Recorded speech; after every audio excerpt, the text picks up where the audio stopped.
Hey everyone, welcome to the Geek Remix Podcast. My name's Mari. And I'm Stacy. And today we're going to be talking about all kinds of things. What do you think we should talk about first? Let's talk about Reddit, which is something I never thought I would say. Reddit drama, it can either be really silly or be like, what the fuck is happening? I think both is the best kind. Where it's really ridiculous, but you're like, I can't look away. Yeah, I like it when it's wholesome drama, not like drama about how Reddit likes to keep the traffic from racists.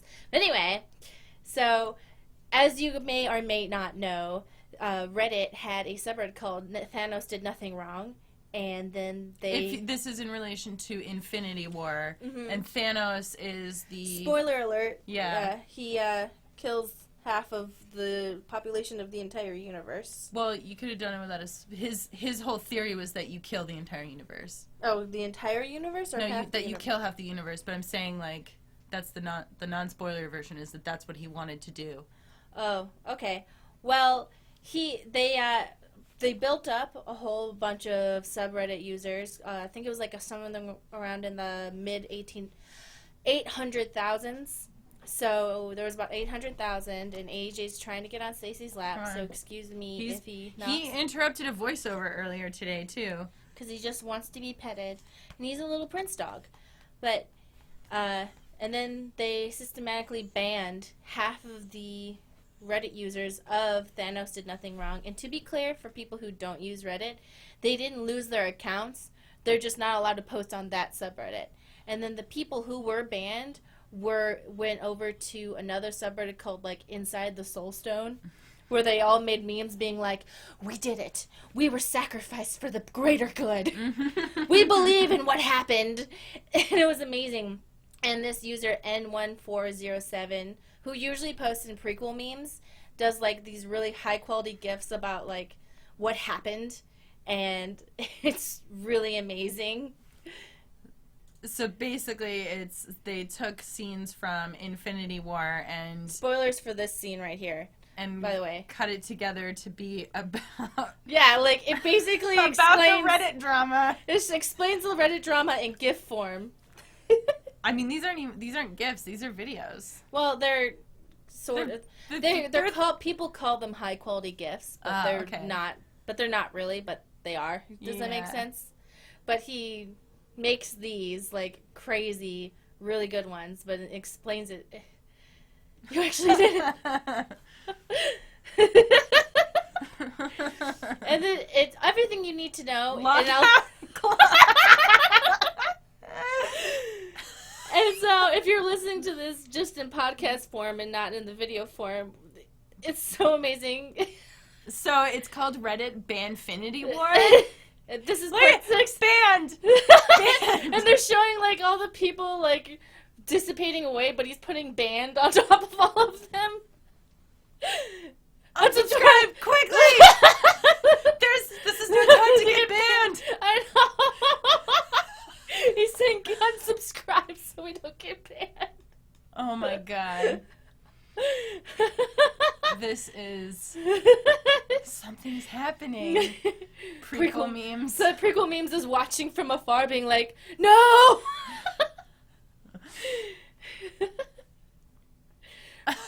Prequel memes is untouched, and it's like, and they're having Tony Stark as prequel memes. Mm-hmm. There was no... Tony Stark is prequel memes watching everybody else get banned, and they're like, no! No!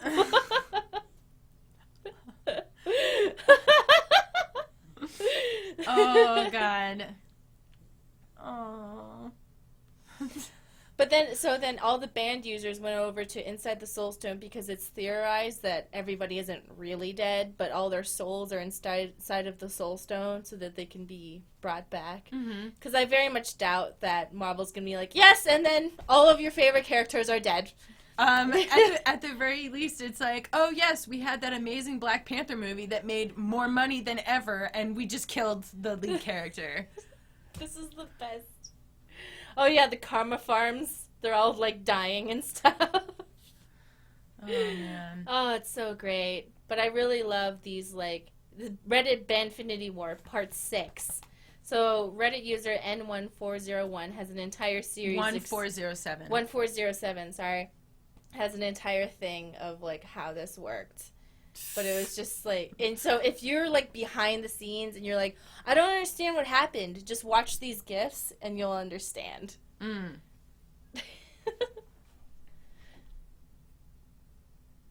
What else you got? Okay, sorry. Yeah. Splatoon user hacked the Splatoon 2 top things to make it say... so they hacked the leaderboard so that say, they could like, post a message. They post a message, please implement anti-cheat stuff. Please add anti-cheat. Please add anti-cheat.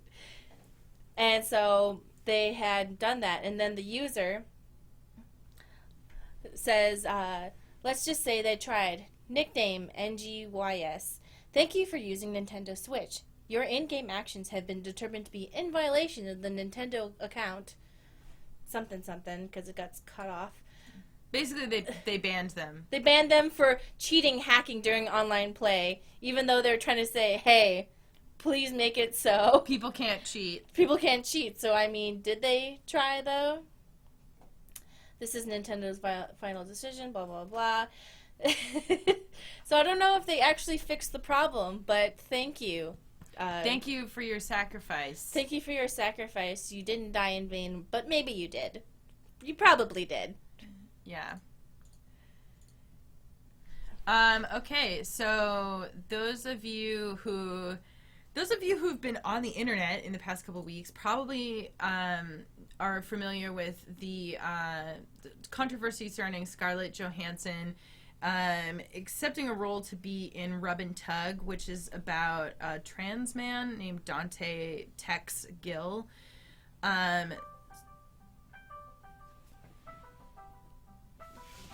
What is... I don't know. Keep talking. I can't edit this. Okay. So basically, Scarlett Johansson accepted this role to be to play a trans man in a movie, and everyone was really pissed off because, much like her role in Ghost in the Shell, people believed that the role should have gone to an actual trans man, or at least, I mean, just like. What I don't understand about this is that it's not just like they chose, like, it's not like they chose, like, a cis woman actor who even, like, looks like the person that she's supposed to play. She doesn't look anything like them, and there's no real good reason for her to play this character. And her reaction to people getting really upset about this was basically to name drop a bunch of cis men who have played trans women and be like, well, see, like, you know, if you have anything to say about it, like, go talk to them, blah, blah, blah.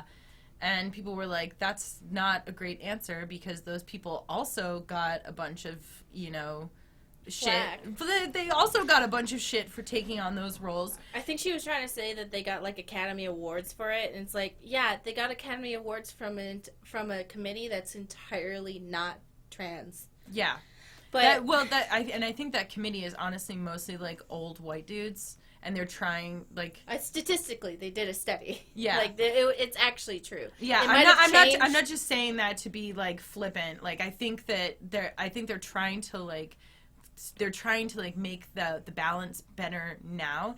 But that's why like a lot of the movies that you see winning Academy Awards, it's like it's all about like. Back in the 1950s. When everything was great. When everything was great. A family had a mild problem where the dad was cheating on the wife and it was dramatic. Or like the movie Atonement. Rich people in England during World War I had problems. And you're like, mm-hmm. Okay. Cool. All right.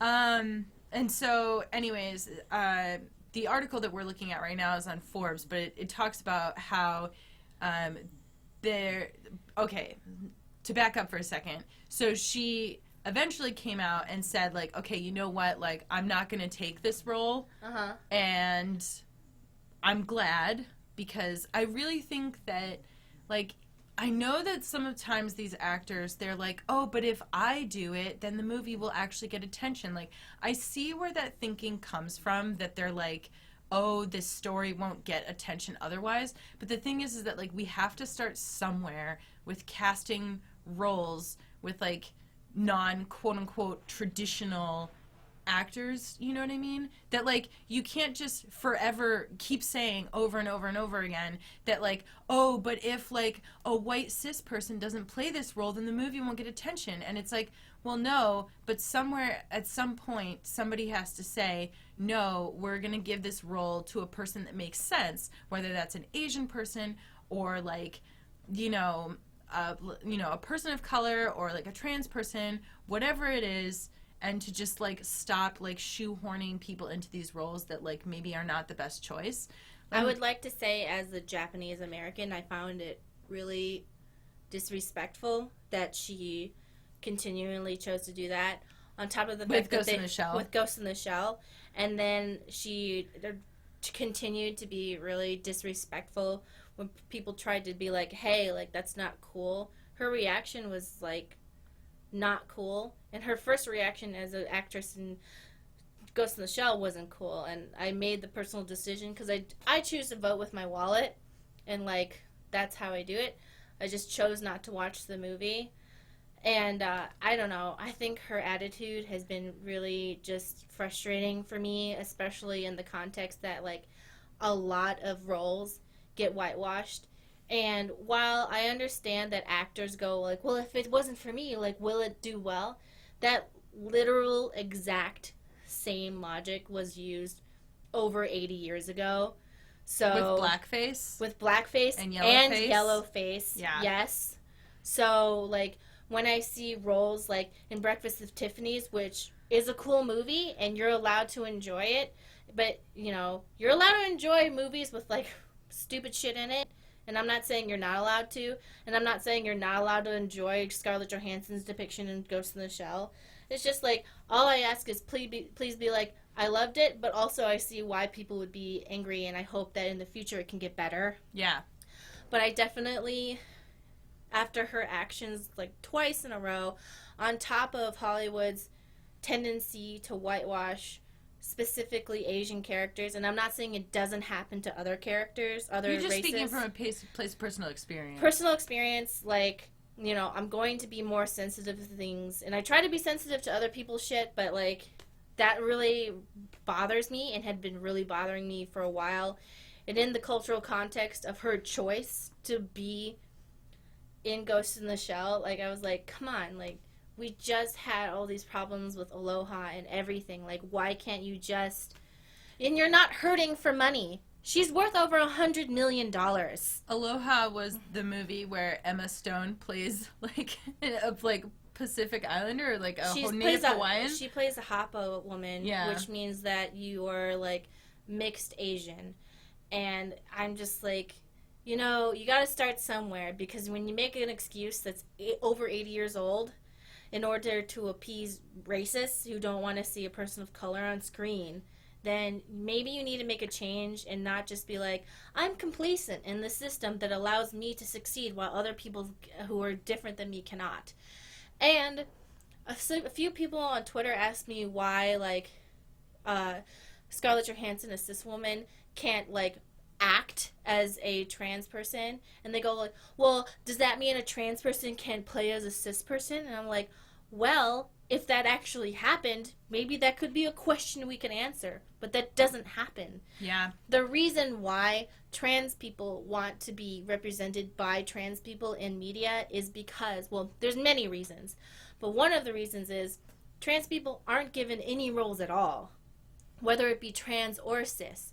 So the few roles that most people would find for them to be acceptable to play as are trans roles. Characters. Yeah. And if those trans characters are given to cis people, trans actors and actresses will never be able to, like, penetrate into the media to the point where they will have the opportunity to play as a cis person. So the question of, like, well, does that mean a trans person can't play as a cis person? It's like, well, you're assuming we're living in a completely equal and egalitarian society in which we do not. And so things are not fair right now, and this is the first step to becoming more fair, which is the same reason why people are like, well, why can't white people play as Asian characters, and why can't Asian characters play as white characters? And it's like, but that never happens. There aren't any roles, like, in major movies where Asian people can just step into a role. Because all, like, I guess I would say neutral roles are given to white actresses, and a lot of the Oscar bait takes place in, like, time period shit, or in situations where historically the characters are going to be white and stuff. So if you don't make movies, unless it's a movie like about slavery, which is like, you need to have movies for people of color that don't just revolve around suffering. Yes. So unless it's about, like, slavery or, like, being horribly oppressed, like, it's really hard for people of color to get a role. So that's why people get so upset when certain roles are whitewashed. Like, a positive role where she gets to play as a badass, like, that's not going to come up for an Asian actor a lot. It's just not. Mm-hmm. And as the guy who plays, I don't remember his name, the Asian guy in The Walking Dead, I don't watch the show, but he was like, people think that I'm every Asian person on TV and movies. And this is why we need more Asian roles, because everyone thinks that everybody's the same person. Well, when this controversy first kicked off, there were a lot of I saw a bunch of trans actresses who were specifically speaking out because they were like, you know, this is like the role of a lifetime for, like, a trans actor, and, like, you know, you were hearing from, you know, the actress on Orange is the New Black and the actress on Sense8, and they were both saying, like, you know, like, when I get called to read for a role, it is for, like, a trans character. It is not, I don't get called for, like, a bunch of, like, straight roles, and then you know? Yeah, it's not like they say no. They just don't get it. They're not allowed the opportunity. Yeah. So, basically, I'm glad that, and, like, and also, it's just, like, you know, I'm glad that she made the choice to step down. It's just, like, I'm just still frustrated with her behavior. Yeah, and I mean, like, I know that, like, they're actors and everything, but I think, I mean, not only do you want, like, better representation in roles and stuff, but also, like, there's not that many movies made about the trans experience, and, like, it would just be really great to see, like, an actual trans person in that role. Like, you know, how many, like, famous trans men actors are there? Can you, and, like, can anybody in the audience, like, name, like, 3 famous trans men actors? Probably not. And, well, I mean, if you can, that's wonderful. But, like, if you can't, the reason that people want better representation is so that you can elevate more people into, like, roles like that. Do you know what I mean? Yeah, because if you're going to have movies about that, I mean, it's like, oh, but you don't have somebody with enough star power, quote unquote, to attach to the project that you think that you want. But the reason that you don't have enough star power is because nobody gives these actors any roles, and it's just a cycle that perpetuates itself unless somebody fucking steps up and says, oh no, we actually want a trans person in this role, or we're going to do a romantic comedy, and the main character is going to be an Asian man, like, or whatever, you know? Exactly. It's like, when people are like, oh, well, who has the star power to carry Ghost in the Shell? What Asian person? And I'm like, yeah, that's your own fucking fault. Like, what? Yeah. What? Yeah. And people are like, well, shouldn't we wait for, like, Asian people to be good enough to be? And I'm like, what? They have their own film industry. Do you know, like, how many, like, that doesn't make any fucking sense, because if the roles are, like, coded to be white, like, for example, Pride and Prejudice. Like, a lot of the really famous stories we have in American culture, from what I know, because they're, like, classical they're European classical stuff. European stories, and, like, with white people. Take it from me, I've watched Pride and Prejudice in 13 different versions, and I love it. And I'm not asking for it to be changed. I'm not asking for, like, an Asian person to just suddenly appear in Pride and Prejudice. All I'm asking is new stories, and for the stories that do, like, already have people who are canonically a person of color, to allow that to happen, because we have a system that's, like, making that happen. And I'm like, I know someone's gonna, like, hear one half of the word and start screaming at me in the comments, but, like, all I'm saying is we can be better, and I don't want to watch the same stories all over again forever. Well, and I think that a good challenge for, like, writers and people that create these stories is to also think, like, is this a role where the person being white or being X or straight or, like, whatever, is it a role where that is important to the character? If not, maybe think about making it a diverse character. Do you know what I mean? Mm-hmm. It's kind of like, you know, when in the stage production of Harry Potter, Hermione was black, and J.K. Rowling was basically like, yeah, because whiteness is not, like, imperative to her character description at all. And so, you know, you can have more diversity in those roles. So I know some people are going to be like, well, how come people of color can take on, you know, characters that were written to be white? It's like, okay, well, in a completely fair society where, like, everything is fair all the time and everything is equal, that would be a question that we should answer. But we live in a world where, like, the majority of roles are for white people and people who... Or, like, no, go to white people. But the majority of roles go to white people, and the majority of famous actors and actresses are white. And so that's why... In the U.S. In the United States, I'm sorry. Yeah. And that's why they're trying to, like, make more roles and give more roles to people of color, because they're trying to make it to the point where it's equal, and then you can be like, hey, well, now it's equal. I want this character to be white. Like, but it's not equal, and you have a lot of different things. Yeah. So that's why. You know, interestingly, I remember reading, there's a really great interview with Stephanie Beatriz, the actress from Brooklyn Nine-Nine, where she talks about, I think we talked about this on a previous podcast episode, actually, where she talked about how, like, when she found out that there was another Latina on the show, she was like, oh, shit, well, like, they're never going to hire me then, because they're not going to have two Latinas on the show. They're just not going to do it, because that's just not the way things work. Yeah, you get one. Like, they're like, there's like a quota. You get one, or, like, you know, you get, like, one black man character. But like the creators of that show were actually like, no, like, we like both of you, and, like, we'll put both of you on the show together.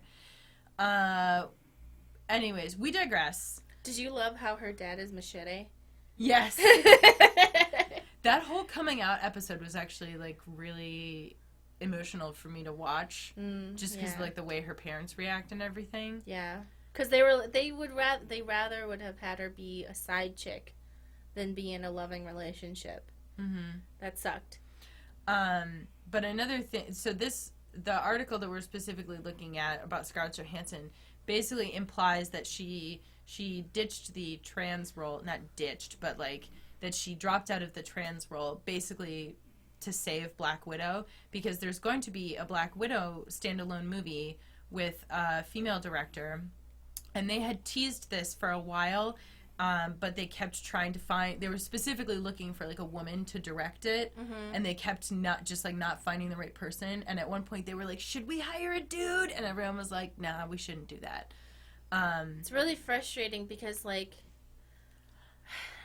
I know if I say this word, everyone's going to react negatively, but she's kind of acting like a quote-unquote white feminist, where there's a lot of feminists who are like, oh, like, women's issues, but they kind of neglect to also go, oh, but, like, there's different types of women's issues for people of color. They overlook intersectionality.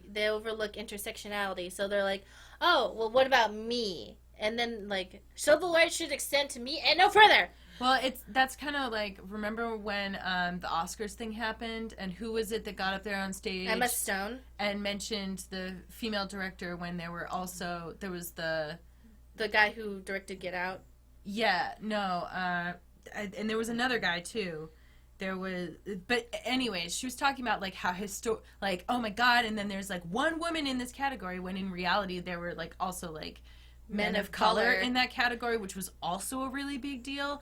But she was kind of overlooking that, just looking at, like, the, like, men versus women narrative, which a lot of people, you know, when you're paying attention to, like, different groups, it's important to keep in mind that, like, it's not just about, like, oh, like, you know, straight versus gay, or like women versus men, or like whatever. You have to also look at like, oh, the experience of like a black gay man is different than a white gay man. You know what I mean?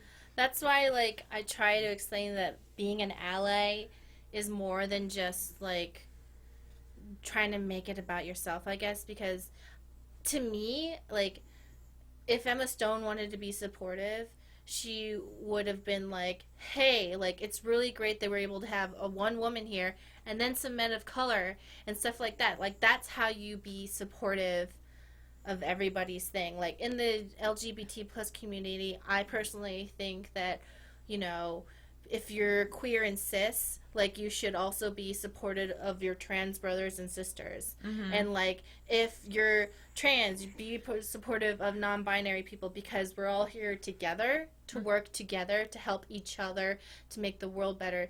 Because if you only look out for yourself, it's actually kind of like not only harming yourself but literally everybody else. That's my opinion. So I think that, like, if Scarlett Johansson, who spoke it like a feminist women's thing and everything, like, I respect that, but there's more people out there than, like, you, and you need to, you know, you can't be free until all your brothers and sisters are free. So, you know, I'm sorry that you are going to go home to your $100 million and be sad that you can't play rub and tug.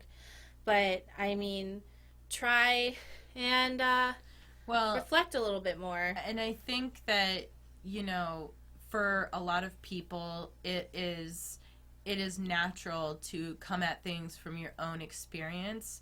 And so I'm not here to tell people that makes you, like, a bad person, because it doesn't. Like, you understand your own experiences the best. What we're saying is that, like, just, like, take a second and think, like, oh, like, how does this affect other people who aren't like me? You know? And it's like, and, you know, we have to do it all the time. Like, we make corrections when we say things in videos. Like, one of us will say something that it's like, oh, wait, that was kind of exclusionary to say it that way. Yep. And you try and issue a correction either in the moment or you mention it later. Or, like, people in the comments will be like, oh, I get what you were trying to say, but the way you said it makes it sound like this. And you go, oh, okay, thanks for letting me know. Yeah. You know, thanks for letting me know. And, like, you know, sometimes people genuinely don't know that that's what they're doing. And it's also really easy we've talked about this before, but it's also it's really common for people, like, when they're confronted with that sort of thing, to, like, dig in. Well, because they're not, okay, so, like, when somebody is not racist, and then you say, like, oh, that joke you made, it is kind of racist. It's not, people aren't accusing you of being racist. They're saying, hey, you probably didn't know this, but when you say something like that, it kind of contributes to, A, making somebody of that race feel bad, and B, like, reminding them of something that somebody else said racist in earnest, and C, like, perpetuating a bad stereotype. But, like, if you're not racist and you say something like that, you're like, well, I'm not racist. I didn't mean it like that. And, like, it was an accident. Like, I didn't know it could be taken that way. That's totally valid. People are just telling you. It's kind of like in Final Fantasy 13, I was like, oh, like, what's his name's hair is racist because, like, a bird lives in it. Most people who were coming to me like, oh, how is that racist? And I'm like, oh, because in the United States there's a cultural context. There's a cultural context called hair texture discrimination, in which people will make fun of somebody, most often black people, for the texture of their hair, and will call it, like, certain things that, like, I don't feel like repeating right now, but, like, that would imply that, like, animals live in their hair because it's bushy and stuff. So that's why it's racist. But if you're not a racist and you don't hang out with people who say racist things, you wouldn't know. It doesn't make you racist for being like, I don't think that's racist. It just makes you so you just didn't know because you don't hang out with racists. Yeah, but the important thing is to just kind of, like, listen to people when they say that, like, you know, I mean, like, I remember, like, specific moments, like being shown that like language I was using was like really cis-centric, you know? And like when people would point it out to me, I'd be like, oh shit, like I didn't think of it that way because I am a cis person. And like it's like you're not intending to be... you're not intending to like make people feel bad. And like I mean, and I'm sure I still say things sometimes that like are, you know, sometimes like, it just happens. It just, you know, and especially, but the thing is that like when people point it out to you, you just be kind of like, oh, and you try to do better, you know. Let's move on to something a little lighter. Eevee and Pikachu have some haircuts. Someone on Twitch was like, yeah, this is like when Beyonce got her bad bangs. And I was like, first of all, her bangs were fine. Hold on, let's go see. Yeah, so... I like the bangs, okay? I think it's kind of cute. I like the bangs! Oh! I know they're horrible, but they're so horrible they're cute. In the Pokemon, like, Let's Go Eevee and Let's Go Pikachu games, they... This crimes. They, basically, you can choose hairstyles for Pikachu and Eevee, and everyone is getting really, They're so true! Pikachu got wine drunk and cut their own hair at 3 a.m. Those do look like 3 a.m. bangs, though, don't they?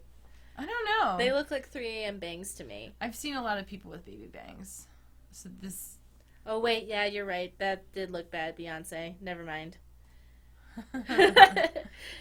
Wait, I like this. The little curl thing, and then he's got some curly cues in the front. Yeah, so basically you can give them little haircuts, and I think they're super adorable. I like the bangs. Don't at me. I'm not saying that I like them better than their normal hairstyle, but I do think they have kind of like a cute, like little kid, like, you know, you stuck a bowl on their head and drew some scissors around it to give them a bowl cut. That's what it looks like. It seems to me that what's being implied here is you can change your Pokemon's hairstyle. That's what I said. Okay. And I'm going to stick with the bangs. There will be bangs. Yeah. And I'm going to show that on the channel, and there's nothing you can do about it. You can't stop me. So another thing, I had talked about this like a while ago, but of course there was no like information actually published about it yet. But if you click on the next thing. What thing? The next tab. Oh. But this, so I had originally talked about this because my friend is working on this show, which is from the writer of Avatar: The Last Airbender. It's called The Dragon Prince, and it's when coming are you going to watch Avatar with me? You don't want to watch Avatar: The Last Airbender? Not really. Why? I don't know. I've never seen a reason that I would want to watch it. Prince Zuko and Princess Azula. That's why. Okay. As I was saying, but the Dragon Prince, it looks super cool. The art for it looks just amazing. So far, there's just a little bit about the story. It tells the story of two human princes who forge an unlikely bond with the... I was reading that. Sorry. With the elfin assassin sent to kill them, embarking on an epic quest to bring peace to their warring lands. And the poster looks super cute. Everyone's really excited about it. I don't know anything about the show other than, like, seeing some of the art and, like, what I just read to you. It's got dragons in it. That seems good enough. It's got a dragon in it. It's got dragons. It's cool. But, yeah, looks pretty cool. So, time for sponsorship. As you know, we are sponsored by Audible, which means that if you wanted to download an audiobook and listen to it for free, you can go to audibletrial.com/geekremix. It's a 30-day trial. It comes with a free audiobook that you can listen to. Two that I wanted to recommend to you that I read since our last podcast are both books by Peter Clines. One is called The Fold, and it's basically about, like, this... I think they're both set in the same universe, but it's, like, weird sci-fi shit happens. One of them is about, like, kind of like a fold in space-time, and, like, weird shit starts happening, and, like, the military gets involved. And then the other one is called 14, which is about this guy who moves into an apartment building, and a bunch of really weird stuff happens, and there's like a door that has a bunch of padlocks on it. They eventually get the padlocks open, and everything goes absolutely crazy. But those are both... That's why I should never unlock anything. But those are both really good audiobooks if you like sci-fi stuff. And you can listen to either of those at audibletrial.com/geekremix. You have one? Yes, I have them. Adventures with Extremists. So, this is by Jon Ronson. Am I saying it? I always get his name wrong. What is it? Yes, it's Jon Ronson. I usually call him Ron Johnson. I don't know why. He goes off, and you can get this on Audible. He goes off, and he adventures off with extremists, and he, I think at the end of this, he goes off and hangs out with, what's his, David Jones? The guy on YouTube? Alex Jones. So this is from 2003. Yeah, so this is way back when, and so you can get to see kind of like a unique perspective on Alex Jones before he became anyone at all. Before he became, this, like, just... No, he's still a weirdo in this book. He's a complete weirdo. He's still a weirdo, but I'm saying before he became, like, mildly famous and, like, hawks supplements on his website. Yeah, it says that soy is bad, but then there's soy in the supplements. Well, soy makes the frogs gay. Yes, for sure. Yeah, well, so if you're a soy boy, you're a gay frog. I'm okay with that. Yeah. Did you know that all... Well, in Jurassic Park, all the frogs made the dinosaurs gay, so... Yeah, exactly. That's actually canonically true. Frogs made the dinosaurs gay and genderqueer.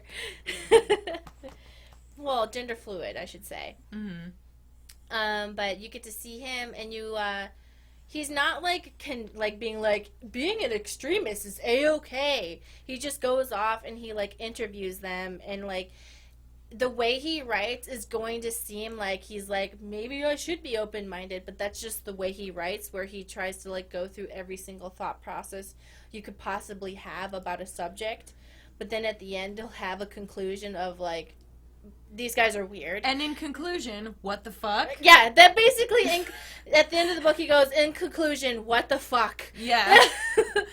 In conclusion, he goes, most of these people are just, weirdos. But it's a very interesting read/listen, and if you go in there and he's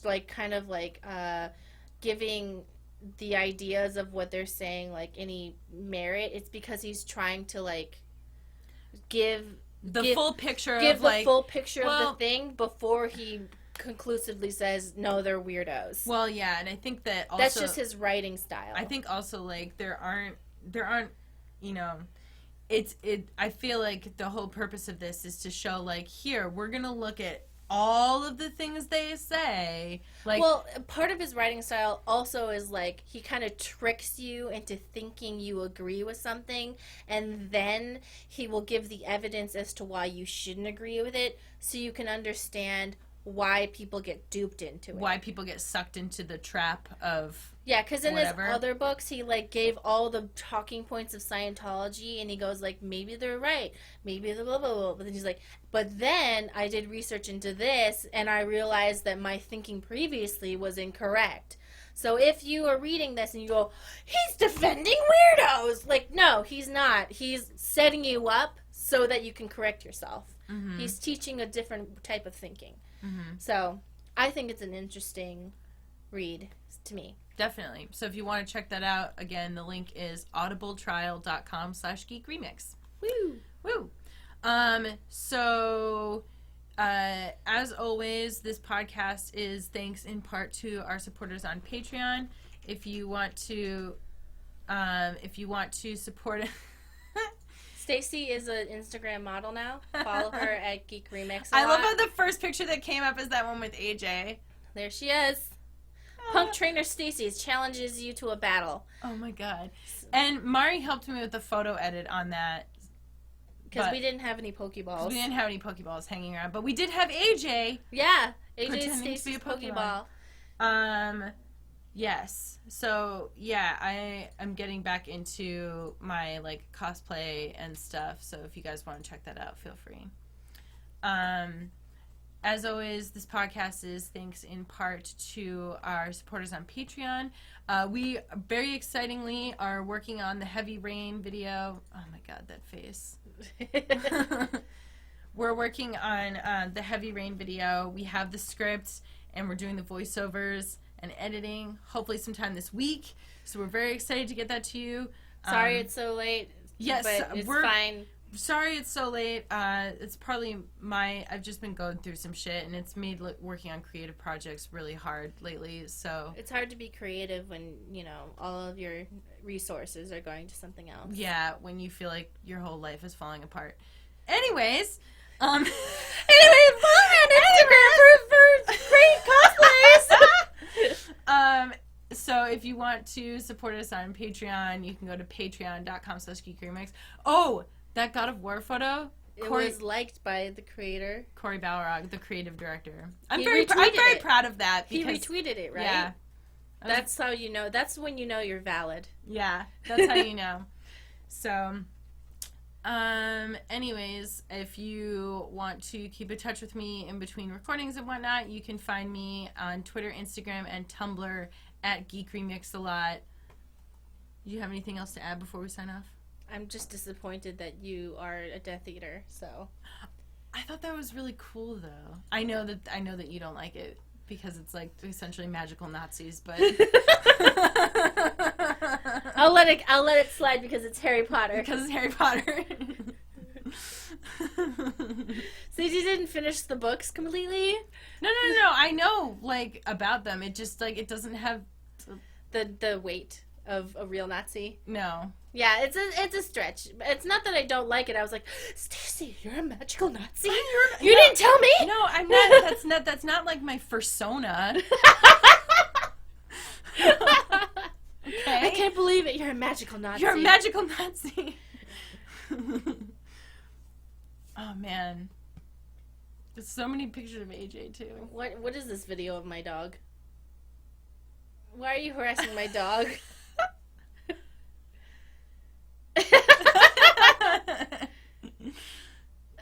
Well, we won't move. We're just watching a video of AJ. On the internet. Yeah. Even though AJ's right next to us on Stacey's lap. On my Instagram. Hey, if you have a dog, but then you end up looking at pictures of your own dog, even though your dog's right next to you, like this video. Do you ever look at other pictures of dogs when your dog's right next to you? Or even worse, just pictures of your own dog? Pictures of your own dog on your phone. Have you ever looked while at your dog is begging you, please feed me. Help me, Have Mom. you ever looked at pictures of your own dog on your phone while your dog is right next to you? That's AJ. That's AJ. Okay, bye. All right, bye.